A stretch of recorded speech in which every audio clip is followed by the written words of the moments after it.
सीकरी से बाद आधा दिन फिर कामा में, जो कामा में रोड शो हो गया, कामा में कल कई गाँवों की मीटिंग्स हो गई, फिर जुरेरा और पहाड़ी प्रोग्राम हो गए। वैसा जहाँ से चाहोगे आप, तो जो बोलोगे वो बताओ, जो मैसेज देना चाहते हो वो दो। जो बोलेंगे उसमें सीधा संदेश और सीधी अपील है कि भारतीय जनता पार्टी के जो अधिकृत उम्मीदवार हैं, जो बाद में बड़े घोषित उम्मीदवार हैं, प्रत्याशी हैं, उन सबको ज़्यादा वोट देकर, सपोर्ट देकर, मत देकर और संभवतः धन देकर, वोट नोट सपोर्ट यह देकर के उनको जितवाएं जहाँ जैसी आवश्यकता हो, और भारतीय जनता पार्टी की सरकार बनेगी, ये बात बिल्कुल निश्चित है।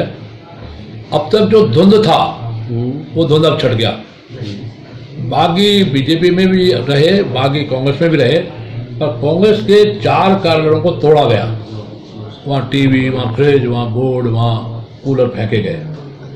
ये दुर्दशा और दुर्गति बीजेपी में नहीं हुई, और लगभग भारतीय जनता पार्टी का माहौल केंद्रीय नेतृत्व का और प्लस माननीय वसुंधरा जी का मिलाकर संपूर्ण प्रदेश नेतृत्व, जो चुनाव समिति थी, माननीय गजेंद्र सिंह जी, हमारे मेघवाल साहब सहित सब लोगों ने पूरी शक्ति लगाई है। तो अब भारतीय जनता पार्टी का माहौल, और आज तो एक समाचार पत्र में उसका नाम ले रहा हूँ, उसमें हाथ का पंजा, उसका रूप बिगड़ते बिगड़ते घोषणा पत्र कांग्रेस बीजेपी का जारी हुआ, उसके अनुरूप नकल करते हुए कांग्रेस का जारी हुआ है। तो हाथ का पंजा था, पंजे को उन्होंने कार्टूनिस्ट ने बिगाड़ते बिगाड़ते कमल कर दिया, कि आज के आपके एक समाचार पत्र में। तो अब भाजपा का माहौल, भारतीय जनता पार्टी का माहौल राष्ट्रवाद के दृष्टिकोण से, राष्ट्रवादी और भारतीय सांस्कृतिक धरोहर को लेकर और विकास को लेकर, विकास जितना हुआ है, मैं तो लगातार मेरे हूँ 3 बार विधिवत, 1 बार 4-5 वोट सराह, जितना विकास इस 5 साल में किया माननीय वसुंधरा जी और पूरे मंत्रिमंडल विभागों ने, लगभग 1,000 करोड़ का, 1,500 करोड़ का, कहीं ज़्यादा कहीं कम, प्रत्येक विधानसभा क्षेत्र में काम हुआ। तो विकास, और विकास तो है भौतिक सुख, और असली आध्यात्मिक सुख है तो विकास और भाव और भावना और जज्बात, इसको लेकर के हो रहे चुनाव। और आज ही एक समाचार पत्र में है कि राहुल गांधी जी अगर नेहरू परिवार से और नेहरू गांधी परिवार से नहीं होते तो जलाध्यक्ष से लायक भी नहीं थे, शायद इकाई और मंडल अध्यक्ष भी नहीं होते। तो उनकी तो अपर स्टोरी ब्लैंक है, श्री राहुल गांधी की अपर स्टोरी ब्लैंक है। वो क्या बोलते हैं, कहाँ क्या बोलते हैं और कहाँ क्या बोलते हैं। राफेल को लेकर उन्होंने कहा था, अब राफेल को नहीं बोलना है, तो उनको लगा कि इसको बोलने से एक घटिया स्तर पर, निम्न स्तर पर कांग्रेस की लीडरशिप बोल रही। आज भी कहा है कि मोदी जी 5 दाल खाते हैं, वो स्पेशल दाल खाते हैं। उनके पिताजी कौन है, उनकी जात कौन है, राजनीति में ये कभी नहीं हुआ। न जाति पूछी गई, न खाना पीना पूछा गया, कहा गया, और न कभी उनके पिताजी और माता जी को उठाया गया। यह जो चल रहा है, ये जो बहुत हल्का स्तर, राजनीति का बहुत हल्का स्तर है।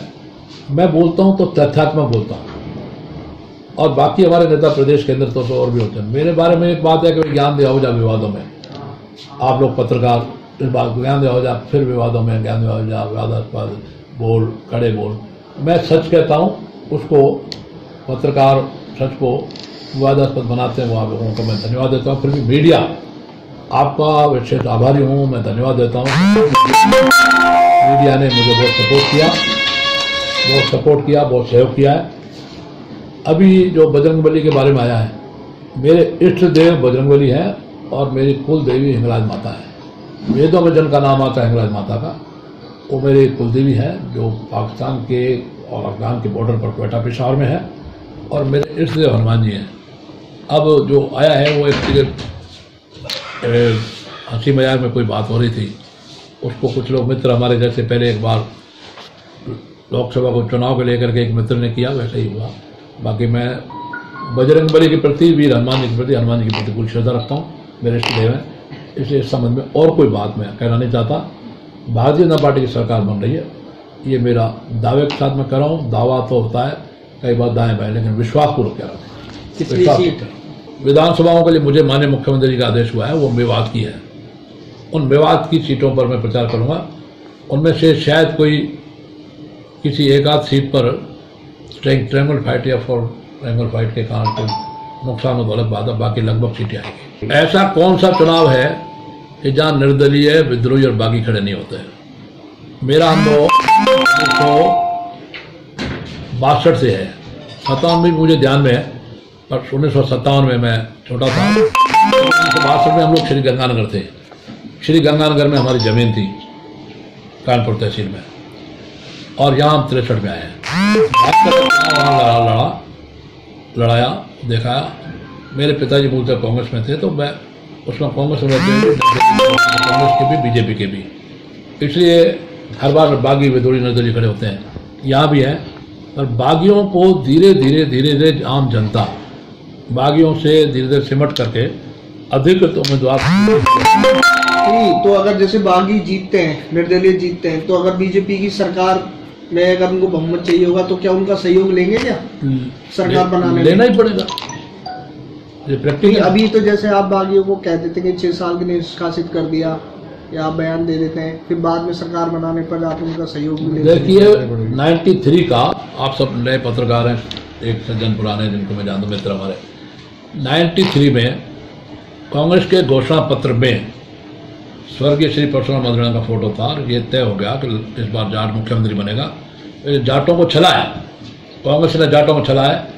बहुत धुरंधर स्वर्गीय श्री कुंभाराम आर्य, श्री दौलतराम सारण, श्री रामनाथ मिर्धा, श्री नाथुराम मिर्धा और श्री रामनाथ चौधरी, और भी बहुत बड़े धुरंधर जाट नेता, हर बार उनको बेवकूफ़ बनाया गया। अब की बार भी 2 जाट दावेदार हैं, एक महाराजा विश्वेंद्र सिंह जी और एक श्री रामेश्वर डूडी।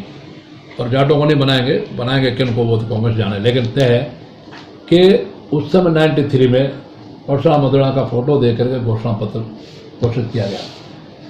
मदराना जी के बाद हरदेव जोशी जी